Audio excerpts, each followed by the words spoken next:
24 American aircraft, not damaged, not grounded, gone. No press conference, no investigation, no headline, nothing.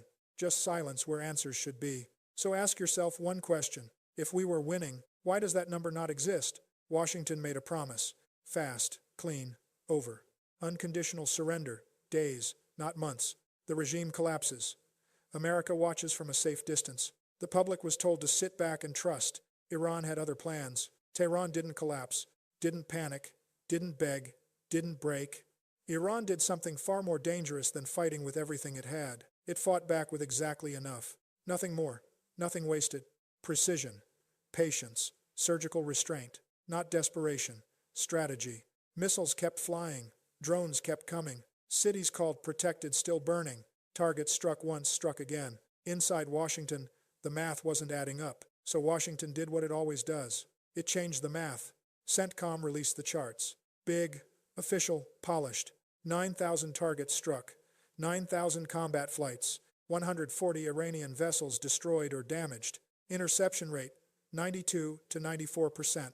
And the crown jewel, a 100% success rate on every airstrike over Iranian soil. 100%. Not 98, not 95, 100. Every serious military analyst said the same thing privately. That number doesn't exist in the real world. No air campaign in history has hit that mark. Not World War II. Not the Gulf War. Not once. Not ever. Independent experts put the real rate near 50%, possibly lower. But the charts went on television. Credentialed men in suits read them with straight faces. And then it got worse. One former deputy director of the National Security Council went on national television and said it directly. Do not listen to the Iranian side. Trust only the American government. Anyone questioning the official narrative is not a loyal American. Pause there. A former senior U.S. official told American citizens, on a major network, to stop thinking for themselves. That is not confidence. That is a government that already knows what the real numbers look like, and is terrified you'll find them. But here's the thing. This script is older than Iran. Vietnam. Body counts inflated. The dead counted twice. Units that didn't hit the numbers faced pressure until they did.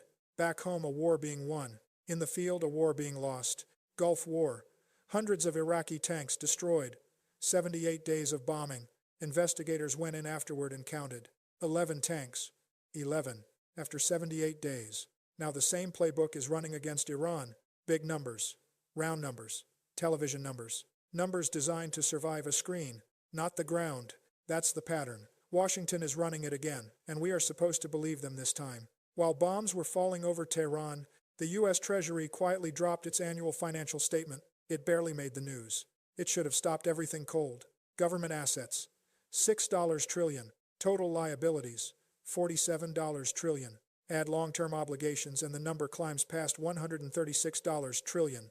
Let that number breathe for a second. $136 trillion. Against an economy producing $28 trillion a year. Picture a family earning $52,000 a year, spending $73,000, already carrying $1.3 million in debt. That family isn't struggling. That family is already gone. That family is the United States government, right now. And into that sinking reality, fragile, overextended, being quietly abandoned by foreign creditors, Washington launched a full-scale military campaign with no end date, no exit plan, and no ceiling. Supplemental spending already at $200 billion. Still climbing. No exit, no ceiling, no plan. That's not strategy. That's a country betting money it doesn't have on a war it hasn't defined. And this is where everything starts to break. Military analysts have a name for what's driving Washington right now. The gambler's fallacy. The gambler loses. Losses grow serious. And instead of walking away, he leans in. One more bet. One more strike. One more bold move. This one will fix it. It never does. The clock doesn't stop while the gambler thinks. This clock is moving fast. That 5-day pause? Not strategy. Not strength. Not negotiation. Borrowed time. When it ends, and it ends soon, Washington stands in the exact same place it started. Fewer options. Emptier hand. And a world that has been watching every single move. Here's what that world sees. The Strait of Hormuz is not just oil. Every single day, 47% of the world's sulfur moves through it. 24% of global ammonia. 35% of the urea farmers across Asia and Africa need to grow food. Not luxuries. Not commodities. The raw inputs of the global food supply. When those shipments stop moving and they are already being disrupted, the effects don't stay in the Persian Gulf. They travel through supply chains, into grocery prices, into fuel costs, into empty shelves in countries that have no part in this war. By summer, analysts said, ordinary Americans will feel this. Not on a screen, in their own lives. The war is coming home, just not through the channels Washington imagined. And here is where it gets catastrophic. Washington is now building toward something specific. Marines repositioning. The 82nd Airborne moving in. Amphibious vessels sailing into place. Target, islands near the Strait of Hormuz. Bold on paper. Here's what it is in reality. One of the most exposed positions a military force can occupy anywhere on Earth. Visible from space, targetable from 150 kilometers, vulnerable to missiles, drones, and underwater systems every hour of every day. The moment troops land, they don't become a force. They become a target. Iran's surveillance network sees everything. Persistent. Layered. Satellite-supported. Every staging area detected. Every assembly point mapped. Every vessel tracked before the first boot hits the ground. And the terrain is a death sentence. The coastline doesn't slope into sand.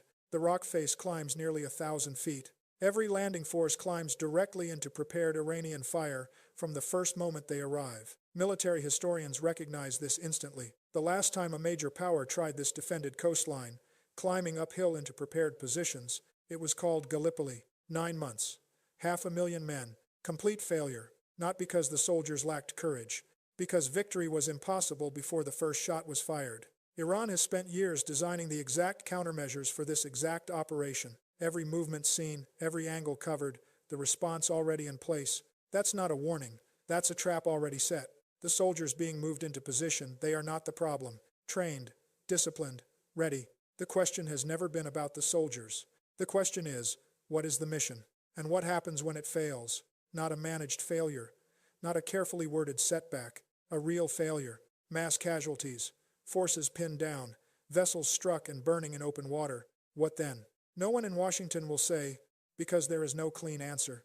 There was never a clean plan. That's not a political problem. That's a catastrophe waiting for a date. Here is what every serious analyst keeps returning to. After every chart, every briefing, every official telling you not to trust your own mind, the United States entered this war without a definition of victory. No end point, no honest accounting of the opponent, no plan for what comes after the bombs stop falling. The air campaign is running the same arc as rolling thunder over North Vietnam, celebrated in press conferences, measured in numbers, failing to break an enemy that had prepared for exactly this and would not be moved. Bombing alone has never ended a war, not once, not in all of recorded military history. Tehran knew that before the first American aircraft crossed its border. Washington apparently did not, or didn't care. So, while Washington builds charts and puts officials on television to tell you not to trust yourself, Iran is doing one thing, waiting. It has done this before. Great power, overwhelming force, absolute confidence, no exit. Somewhere in Tehran tonight, there is no panic, no fear, no desperation. They are still standing, and every day they stand. The options on Washington's desk disappear. The financial clock doesn't pause. The supply chains don't wait. The soldiers in position still have no answer to the only question that matters. Now here is the part that should stay with you. Everything in this video, every number, every admission, every detail, this is what made it out. The open source reports, the public statements, the data they couldn't suppress.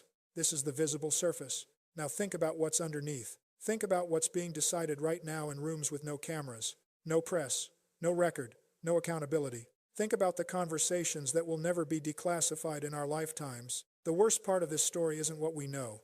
It's that what we know is almost certainly not the worst part. And somewhere, in a room you will never see, someone already knows how this ends. And they are not telling you, if this video reached you, it reached you because someone hasn't silenced it yet. Share it with one person who still believes the official story.